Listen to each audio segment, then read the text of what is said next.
নিজেদের ভুল বুঝতে পেরে এবার আত্মসমর্পণ করলো বিসিবির কাছে। মুস্তাফিজুর রহমানকে আইপিএল এ পেতে পুনরায় আবেদন করছে তারা। বলছে সবকিছু ভুলে মুস্তাফিজুর রহমানকে আইপিএল এ নিতে চায় কলকাতা নাইট রাইডার্স। জবাবে কড়া বার্তা দিয়েছে বাংলাদেশ ক্রিকেট বোর্ড। মুস্তাফিজকে আইপিএল এ ফেরানোর সেই প্রস্তাব এবং বিসিবির জবাব নিয়ে বিস্তারিত রিপোর্টে। ঠেলার নাম বাবাজি। বাংলায় প্রচলিত এই বাগধারাটি এবার প্রযোজ্য হচ্ছে বিসিসিআই এর জন্য। আইপিএল থেকে মুস্তাফিজুর রহমানকে বাদ দিয়ে রীতিমতো তোলপাড় সৃষ্টি করেছিল ভারতীয় ক্রিকেট বোর্ড। নিজেদের সর্বোচ্চ শক্তিধর ভেবে এমন সিদ্ধান্ত নিয়েছিল তারা, কিন্তু পরবর্তীতে হয়েছে হিতে বিপরীত। গোটা ক্রিকেট বিশ্ব তেতে উঠেছে তাদের এমন অপেশাদার আচরণে। এমনকি বিসিবি থেকেও নেওয়া হয়েছে বোল্ড ডিসিশন। আর সেই সবকিছুর জের ধরে নড়ে চড়ে বসেছে বিসিসিআই।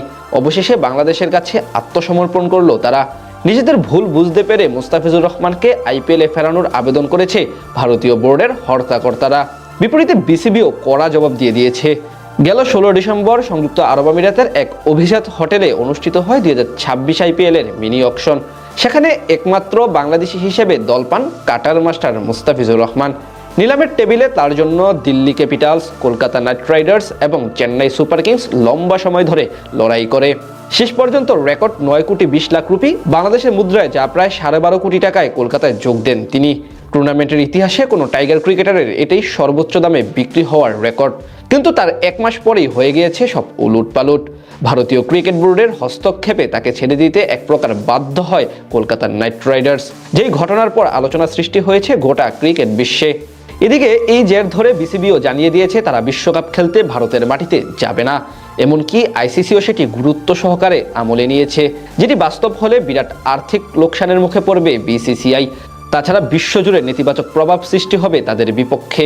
সব মিলিয়ে বাড়তি চাপে আছে দেশটির ক্রিকেট সংশ্লিষ্টরা। আর সেখান থেকে রক্ষা পেতে নিজেদের ভুল বুঝতে পেরে বিসিবির দ্বারস্থ হয়েছিল আইপিএল এর পরিচালনা কমিটি এবং বিসিসিআই। তবে সেটি সাথে সাথে খারিজ করে দেয় বাংলাদেশ ক্রিকেট বোর্ড।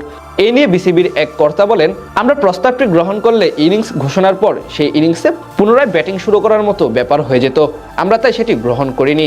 বিসিসিআইয়ের এই প্রস্তাব আসার আগেই অবশ্য বিসিবি জানিয়ে দিয়েছে নিজেদের কঠোর অবস্থান। তবে বিসিসিআই স্বভাবতই তা হজম করতে পারেনি। তাই মুস্তাফিজকে আইপিএল থেকে বাদ দেওয়ার পর আবারও ফিরিয়ে নেওয়ার প্রস্তাব জানায়। তার আগে অবশ্য বিসিবি কয়েকটি সিদ্ধান্ত নিয়েছে। বাংলাদেশে আইপিএল সম্প্রচারও বন্ধ করে দেওয়া হয়েছে। পাশাপাশি মুস্তাফিজুর রহমানকে যে ছাড়পত্র দেওয়া হয়েছিল আইপিএল এর জন্য, সেটিও বাতিল করেছে বাংলাদেশ ক্রিকেট বোর্ড। তাই এই বিষয়ে নতুন করে আর ভেবে দেখছে না বিসিবি। ভারতীয় ক্রিকেট বোর্ডকে করা জবাব দিয়ে সবকিছুর অবসান করেছে তারা। সব মিলিয়ে বলা যায় মুস্তাফিজুর রহমানের বিপক্ষে সিদ্ধান্ত নিয়ে এবার পাল্টা চাপে আছে বিসিসিআই। পাশাপাশি আসন্ন টি-20 বিশ্বকাপ নিয়েও আছে বড় ঝামেলায়। আইসিসি যদি কঠিন কোনো সিদ্ধান্ত নেয় এবং বাংলাদেশের ম্যাচগুলো যদি অন্য কোনো জায়গায় স্থানান্তর করে, তাহলে কঠিন সমস্যায় পড়ে যাবে তারা।